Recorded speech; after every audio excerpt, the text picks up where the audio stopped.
அனைவருக்கும் காலை வணக்கம்.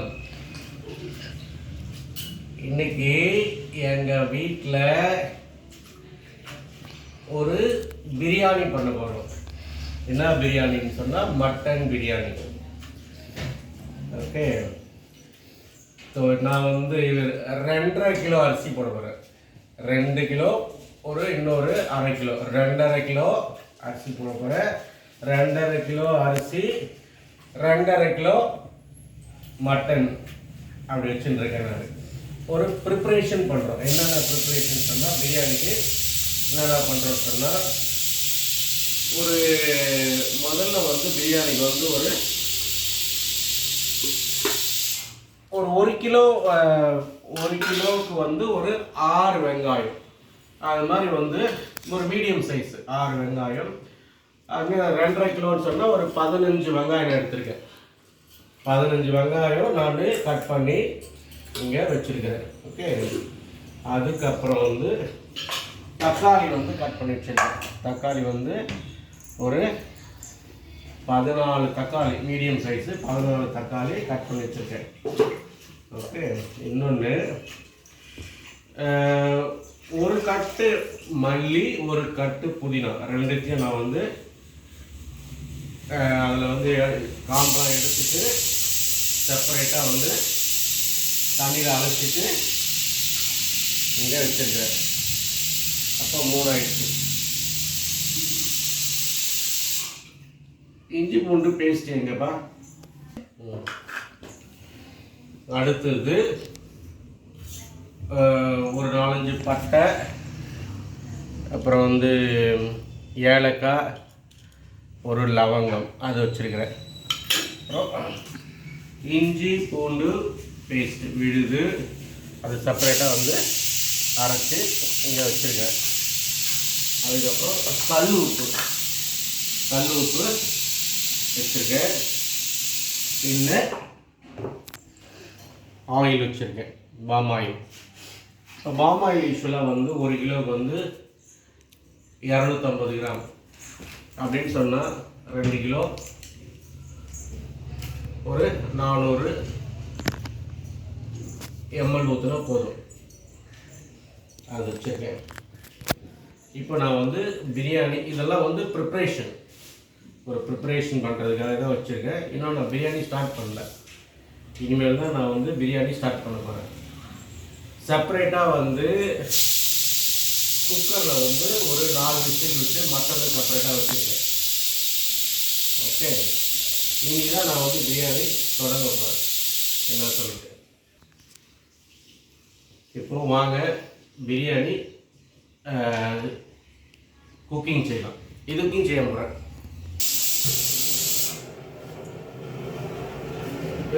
குறைக்கணும், ரொம்ப குறைச்சிங்கன்னா ஆஃப் ஆகிடும்.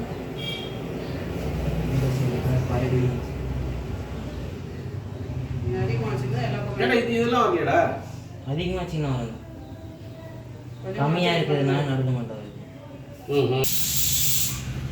இப்போ பிரியாணி செய்ய வந்தாச்சு. இங்கே வந்து கேஸில் நாங்கள் வந்து செய்ய போகிறோம்.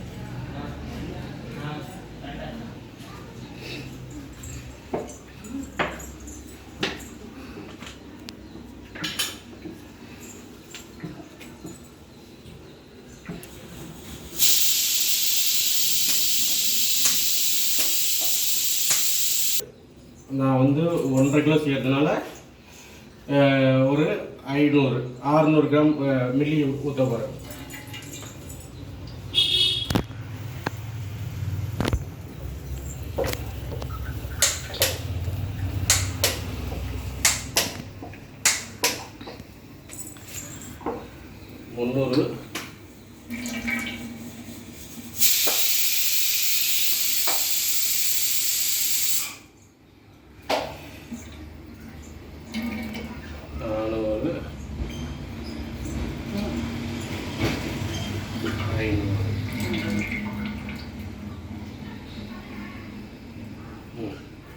எண்ணெய் ஊற்றியாச்சு. எண்ணெய் ஊற்றியதுக்கப்புறம் பட்டை லவங்கம் போட்டுக்கணும்.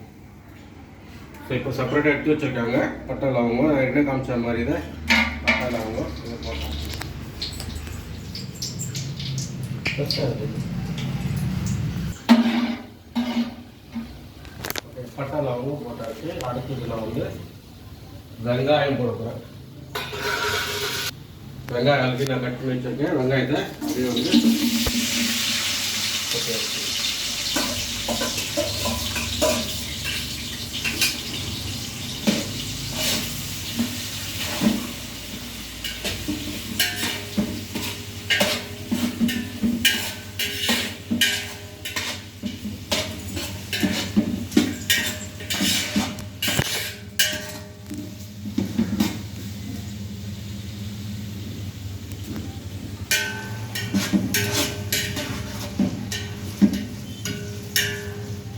ஸ்டார்ட்.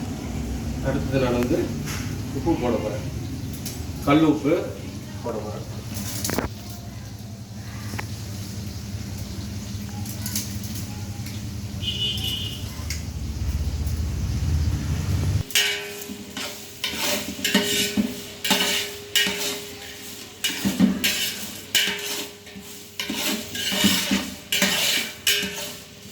ஒரு 5 minutes நான் வந்து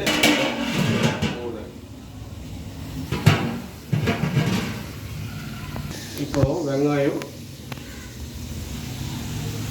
ஓரளவுக்கு வதங்கிடுச்சு.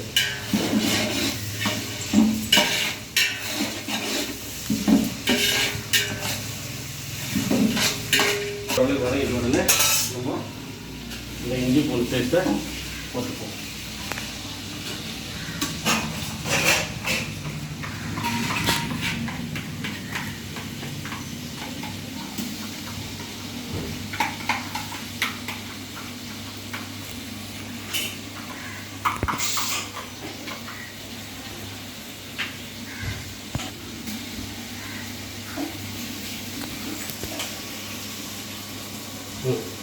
போட்டுட்டு லைட்டாக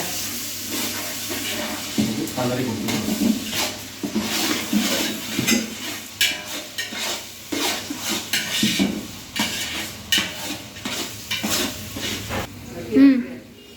எங்கள் வீட்டில் இருக்க ஒரு பெரிய கரண்டி எடுத்துக்கிறேன். அது முதல்ல வந்து சின்ன கரண்டியாக இருந்துச்சு. இதுதான் வந்து வசதியாக இருக்கும். அதனால் இந்த கரண்டி கொஞ்சம் எடுத்துக்கணும்.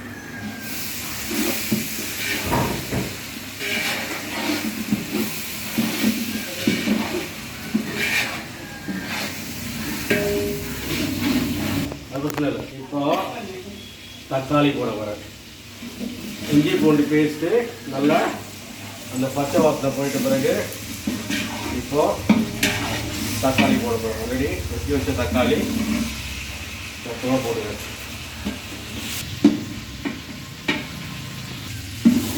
நான் கலந்துறேன்.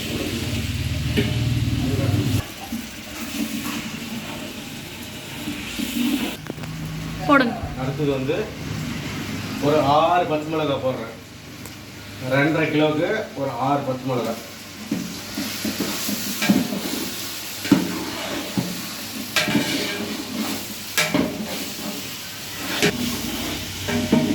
இப்போ எல்லாம் ரோஸ் போட்டாச்சு, தக்காளி போட்டாச்சு, வெங்காயம் போட்டாச்சு, எல்லாம் போட்டாச்சு. அடுத்து வந்து இது வந்து புதினா இலையும் கொத்தமல்லி இலையும் தனியாக வச்சுருக்காங்க. அதில் நான் வந்து கொஞ்சம் அப்படி போட்டுக்கிறேன். அப்போ தான் நல்ல வாசனை வரும். ஓரளவுக்கு போட்டுக்கிறேன். மீதி வந்து கடைசியில் கொஞ்சம் போடுவேன். இது வந்து சக்தி மிளகாய்த்தூள். இந்த சக்தி மிளகாய்த்தூள் வந்து 1 கிலோவுக்கு 1 கரண்டி தாராளமாக போதும். அதில் 2.5 கிலோ 2 கரண்டி நான் போடுறேன். 1 2 ஒரு 2 கரண்டி நான் வந்து போட்டுக்கிறேன்.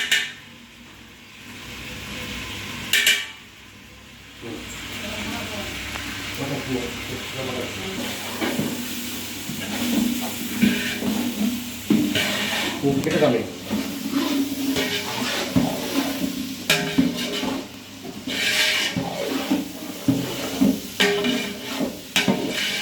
பிரியாணி மெயினாக வந்து அடி பிடிக்காமல் வரணும். ஒரு சோறு கூட உடையக்கூடாது.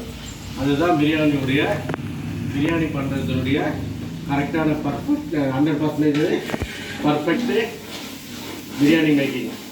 அடி பிடிக்கவே கூடாது. அதுக்கு வந்து அனலை கரெக்டாக வைக்கணும். எல்லாமே வந்து கரெக்டான ரேஷியோவில் வந்து போடணும்.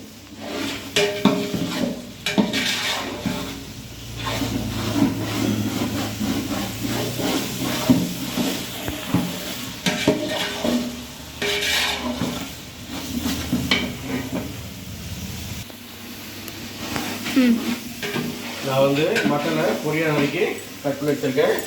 அதே மாதிரி ஒரு அனலும் போட்டாச்சு. இப்போ நான் இதில் போட்டுருவேன்.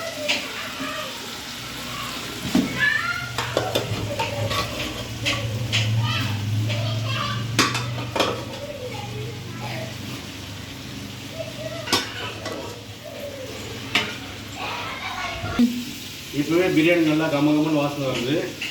இப்போ கடையில் வந்து 2 பாக்கெட்டு தயிர் வச்சுருக்கேன். எதுக்கு இந்த தயிர் போடுறாங்கன்னு சொன்னால், இந்த பிரியாணி வந்து நல்லா கொஞ்சம் சாஃப்டாக இருக்கும், சாப்பிட்றதுக்கு நல்லா சாஃப்டாக இருக்கும். அதுக்காக 2 தயிர் போட்டுக்கணும்.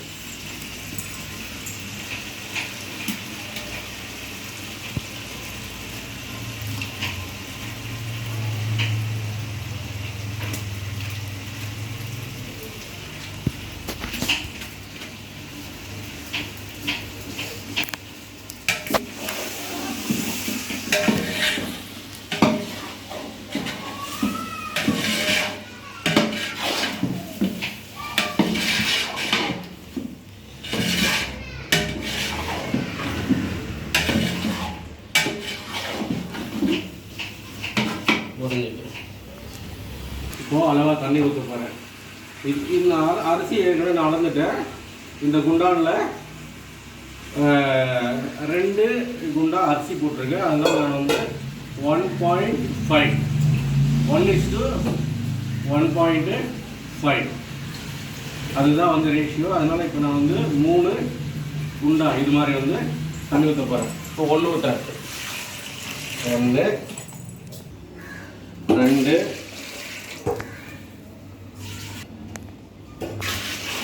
3. ஸோ தண்ணி வந்து கரெக்டான அளவு ஊற்றியாச்சு. இப்போது இந்த இது வந்து நல்லா கொதிக்கணும். கொதிக்கும்போது நான் வந்து ரைஸை போடுவேன்.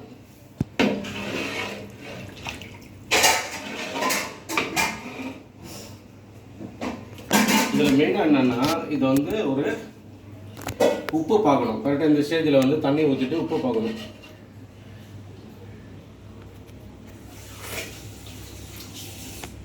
உப்பு எப்பவுமே கொஞ்சம் லைட்டாக வந்து கொஞ்சம் தூக்கலாக இருக்கணும். உப்பு ரொம்ப தூக்கலாகிடுச்சுன்னா ரொம்ப அதிகமாகிடும். கொஞ்சம் தூக்கலாக இருக்கணும். ஸோ நம்ம என்ன உப்பு போட்டாச்சு, நம்ம மட்டன்லேயும் உப்பு போட்டு வேக வச்சுருக்கோம். இன்னும் கொஞ்சம் கம்மியாக இருக்கிற மாதிரி நான் ஃபீல் பண்ணுறேன். அதனால நான் வந்து இன்னும் கொஞ்சம் நான் போட்டுக்கிறேன். கொஞ்சம் இந்த டைமில் லைட்டாக எனக்கு குறவாக மாதிரி ஃபீல் பண்ணுறேன். அதனால் நான் கொஞ்சம் ஆட் பண்ணிக்கிறேன்.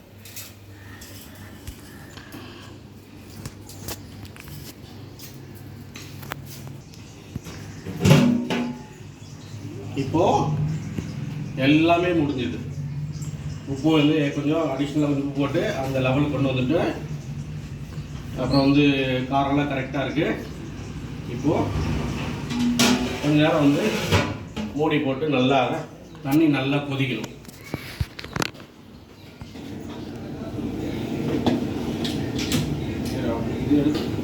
இப்போது ஒரு 5 மினிட்ஸ் ஆகிடுச்சு. 5 மினிட்ஸ் ஆகிடுச்சுன்னு இது பார்த்தா இது ஓப்பன் பண்ணால் இது நல்லா வந்து கொதிக்குது. பார்த்தீங்கன்னா இப்படி வந்து இப்போ நல்லா கொதிக்குது. இந்த ஸ்டேஜில் என்ன பண்ணணும்,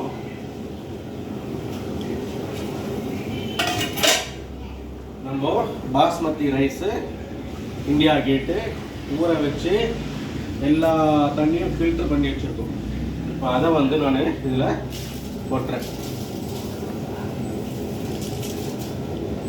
ஓகே, கம்ப்ளீட்டாக வந்து கொட்டிடுறேன். ஏன்னா தண்ணி நம்ம ஏற்கனவே அந்த அளவோட ஊற்றிட்டோம். அதனால் இப்போ இந்த அரிசியை போட்டுக்கிறேன்.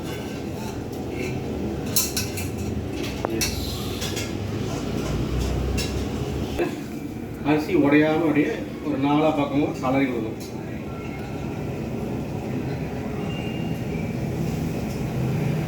அவ்வளோதான். அப்படியே கலரிட்டு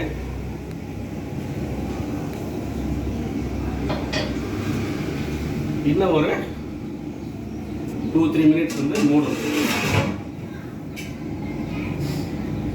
இப்போது ஒரு 3 மினிட்ஸ் ஆயிடுச்சு. ஓப்பன் பண்ணிவிட்டு பார்க்குறேன்.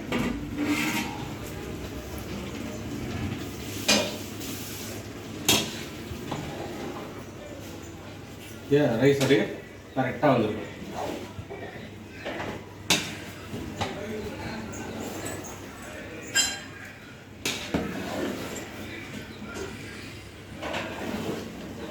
அடியே பிடிக்கல இன்னும்.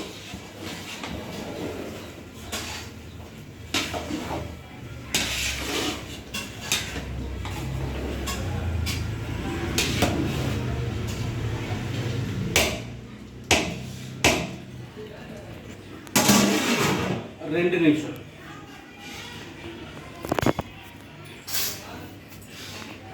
இப்போ 2 நிமிஷம் ஆயிடுச்சு. ஓப்பன் பண்ணுறேன். இதுதான் கரெக்டான ஸ்டேஜ். இந்த ஸ்டேஜில் லைட்டாக கலரிட்டு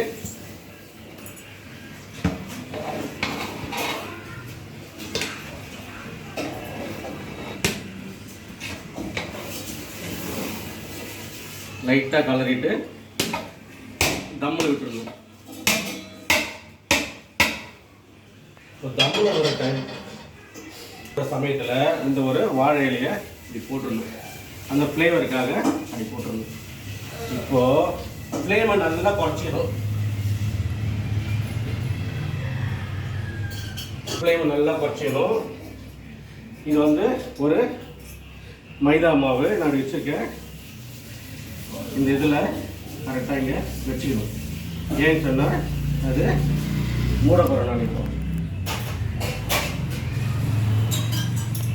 இந்த கேப்பில் போகாமல் இருக்கிறாங்க வேண்டி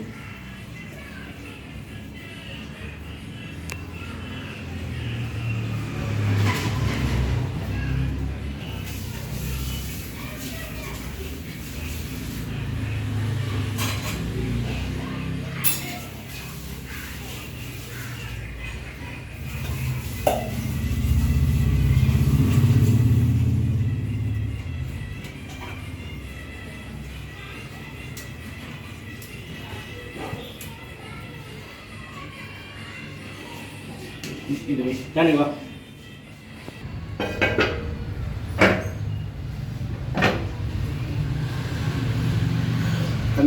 எவ்வளோக்கு எவ்வளோ கம்மி பண்ணுமோ அதனால அவ்வளோக்கு எவ்வளோ கம்மி பண்ணிட்டேன். அப்போ இதை வந்து மூடிட்டேன். எத்தனை வை. இப்போது இதுக்கு மேலே வந்து ஒரு வெயிட்டை வைக்கிறேன். அது நல்லா அமுங்கிறதுக்காக ஒரு நல்ல ஒரு வெயிட் வச்சுட்டேன். எல்லாம் இப்போ முடிஞ்சது. இப்போ அடியில் ஒன்றும் இல்லை. அடியில் வந்து சிம்மில் வச்சுருக்கேன். ரொம்ப சிம்மில் வச்சுருக்கேன். அந்த சிம்மில் வச்சுட்டு இதுக்கு மேலே வந்து அந்த ஒரு வெயிட்டுக்காக வந்து வச்சுருக்கேன். இல்லை நான் வந்து ஒரு அந்த டைரெக்டாக வந்து ஃப்ளேம் வந்து இதில் படாத மாதிரி ஒரு பெரிய ஒரு தோசைக்கல் மாதிரி வந்து அதை வச்சுட்டு அடுப்பில் வச்சுட்டு அதிலிருந்து வந்து அனல் மேலே வர்றதுக்காக வச்சுருக்கேன். இப்போ எல்லாமே வந்து முடிஞ்சு போச்சு. எல்லாம் வந்து டைட்டாக ஆகிடுச்சு. கேப் வராது. அதனால பிரியாணி பக்கம் பண்ணிக்கணும். இதுலேருந்து 15 மினிட்ஸ் கழிச்சு எடுக்கணும்.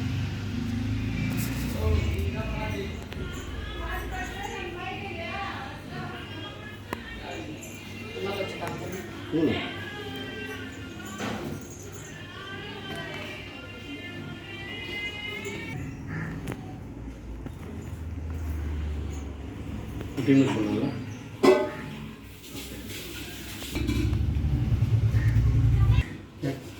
இப்போ தம் போட்டு 15 மினிட்ஸ் ஆகிடுச்சு. இப்போ ஓப்பன் பண்ணி பார்க்கலாம்.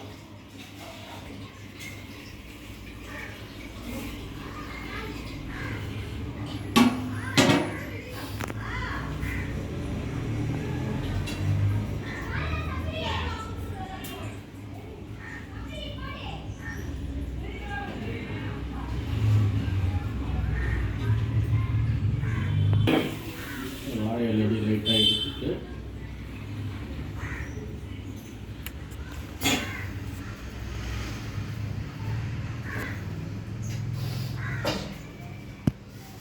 லைட்டாக கலரி விடணும். இந்த கலரி வர்றதுக்கு முன்பு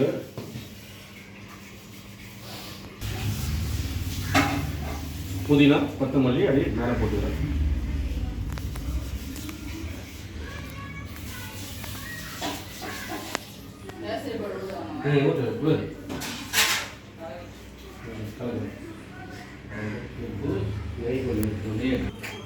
கொஞ்சம் நெய் ஊற்றிக்கிறேன்.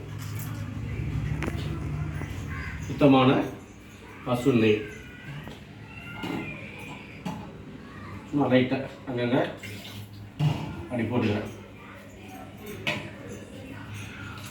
இந்த கேசரி பவுடர் ஒரு கலருக்காக வேண்டி அப்படி ஊற்றிக்குவோம்.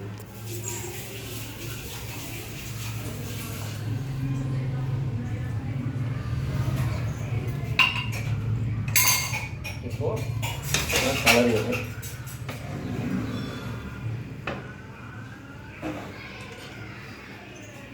அடி பிடிக்கல.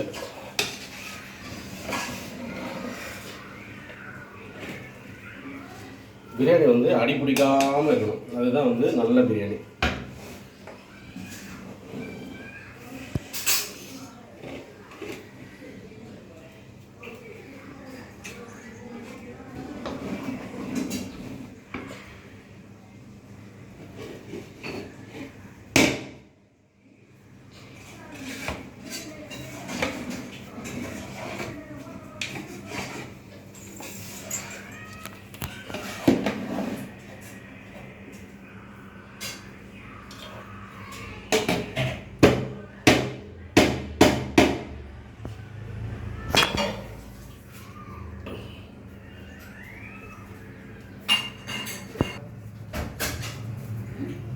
எல்லாமே முடிஞ்சிச்சு.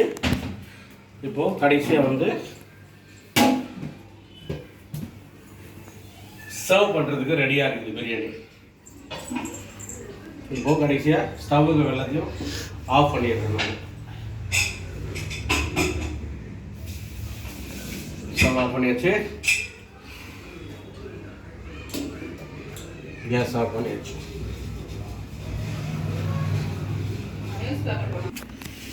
இப்போ நான் வந்து டேஸ்ட் பண்ண போகிறேன். நல்லா இருக்கா அப்படின்னு ஒரு டேஸ்டிங் சின்ன ஒரு டேஸ்ட் பண்ண போகிறேன். ஸ்பூன் கொடு.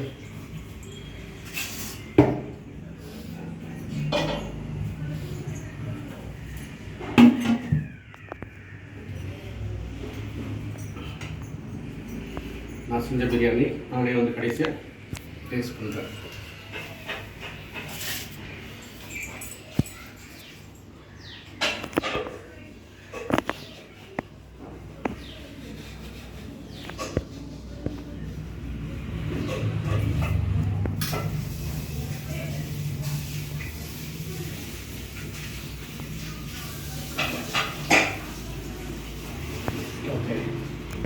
காரம் சரியாக இருக்குது, உப்பு கரெக்டாக இருக்குது, சாப்பாடும் வெந்துருச்சு.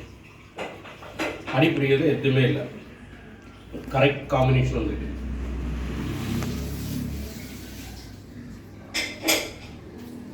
நீவாப்பா அக்கா ஊர்லேருந்து வந்துக்குது. எங்கள் அக்காவுக்கு வந்து சொல்லிக் கொடுக்குறேன். டேஸ்ட் பண்ணி பாரு.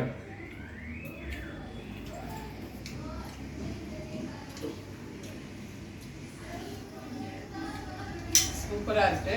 மட்டன் நல்லா சாஃப்டாக வந்து இருக்குது. சாப்பாடு டேஸ்டாக இருக்குது.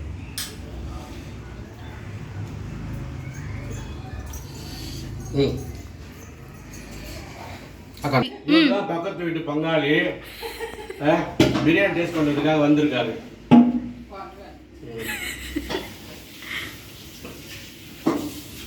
அங்கே பாரு.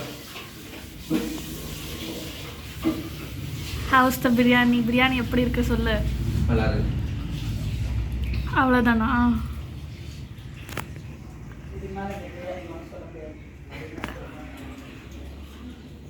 உப்பு காரம்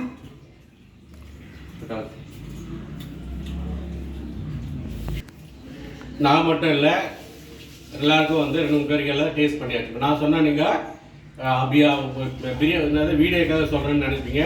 அப்படிலாம் இல்லை, 4-5 பேருக்கு கொடுத்து டேஸ்ட்டும் பண்ணியாச்சு. எல்லாமே பக்காவாக வந்திருக்கு. நீங்கள் கடையில் போயிட்டு பிரியாணி வாங்கி சாப்பிட்றத விட நீங்களே வந்து ஹைஜீனிக்காக செய்து பிரியாணி செஞ்சு சாப்பிடுங்க. ஹெல்த்தியான ஒரு ஃபுட்டு. ஓகே, கடையில் போனால் நீங்கள் எல்லாத்தையும் கண்டதையும் வந்து போட்டு உங்களுக்கு வயிறு கெட்டு போயிடும். பட் இது வந்து சுட சுட சுட நீங்கள் பிரியாணி சாப்பிட்டீங்கன்னா அவ்வளோ டேஸ்ட்டாக இருக்கும், ஹெல்த்துக்கும் நல்லது. அனைவருக்கும் புத்தாண்டு பொங்கல் வாழ்த்துக்கள். நன்றி.